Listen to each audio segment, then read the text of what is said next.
Well, look, Alberta is a wealth of natural resources, but they won't let them build a pipeline to the Pacific. I think we should let them come down into the U.S., and Alberta is a natural partner for the U.S. They have great resources. The Albertans are very independent people. Rumors that they may have a referendum on whether they want to stay in Canada or not. Let me start somewhere calmer, because this story has been flattened online into something it isn't. If you only follow this through clips and headlines, it sounds like Alberta is on the verge of leaving Canada and joining the United States. That's not true. But if you stop there, you miss something much more important and much more unsettling. Because the real story isn't about Alberta at all. It's about how powerful countries apply pressure without ever taking responsibility for the outcome. And once you see that pattern, you start seeing it everywhere. Here's the baseline reality. Alberta has real grievances. Not imagined ones. Not online ones. Real ones. Energy policy has been tightened repeatedly from Ottawa. Pipelines have been delayed or killed. Carbon pricing hits Alberta harder than most provinces. And despite being one of the largest contributors to federal revenue, Alberta receives no equalization payments, while Quebec receives billions every year. That imbalance has been a political irritant for decades. The province of Quebec saw its equalization transfers from the national government increase year after year after year to over $13 billion, even when it was a period of sustained economic growth.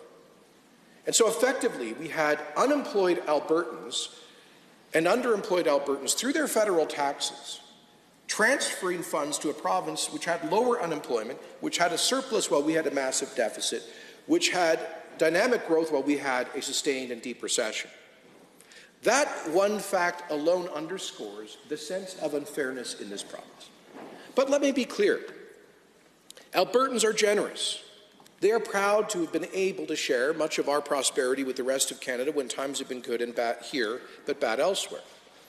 But, Madam Deputy Speaker, what we cannot abide, and what we will no longer abide through this motion, is a system where we are compelled to subsidize public services in other parts of Canada, while our ability to generate the wealth that creates those transfers is constantly impaired and impeded by policies of the national government and indeed of some other province. So the first thing to say clearly is this.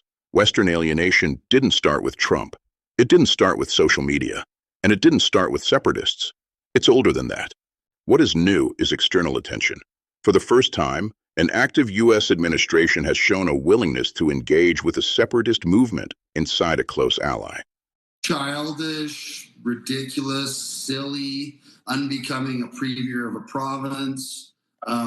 It's just dumb. But I mean, we're happy that he does it. I mean, honest to God, he's going to get another 100,000 Albertans to go sign our petition. So, and it's, again, we all know who David Eby is. Like, he jumps to, he's like Doug Ford, you must respect my authority. I have a veto over your pipeline.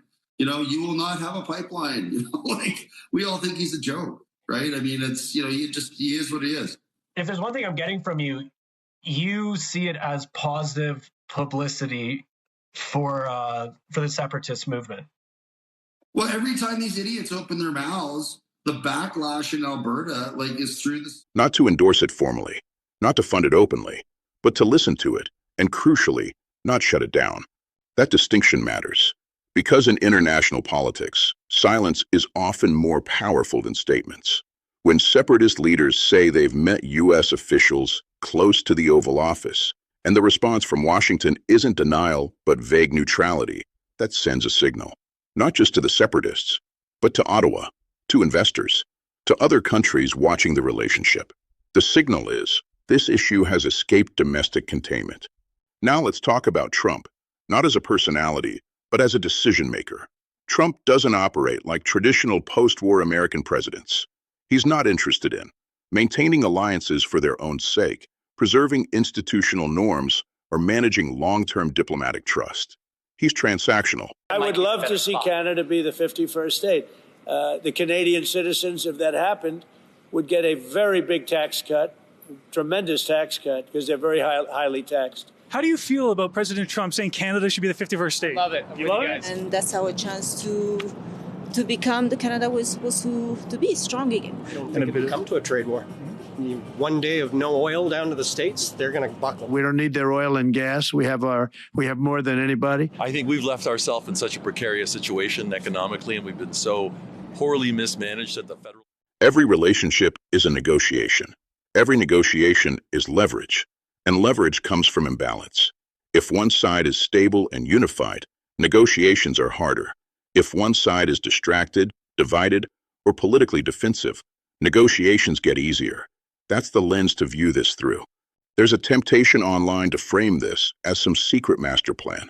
That's not how this works. This isn't a blueprint, a written policy, or a coordinated plot. It's opportunistic pressure.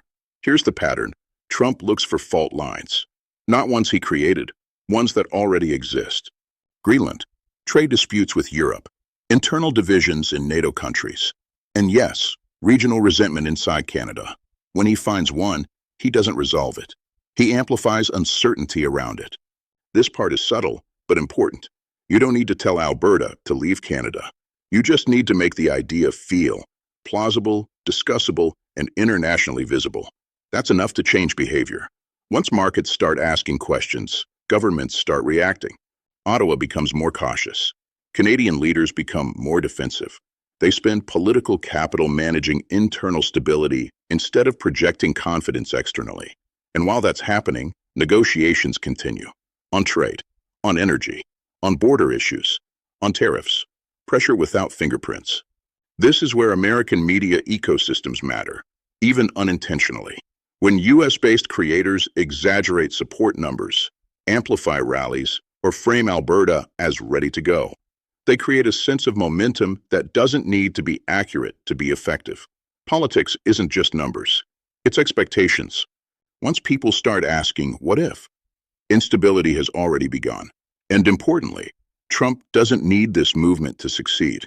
Failure still weakens trust, still strains relations, still injects doubt. Let's be clear about what this isn't. This isn't the US planning to annex Alberta, a serious push to redraw borders, or an imminent collapse of Canada. Canada is stable. The separatist movement remains a minority position. Even Alberta's own provincial leadership does not support independence. So if you're looking for an explosion, you won't get one.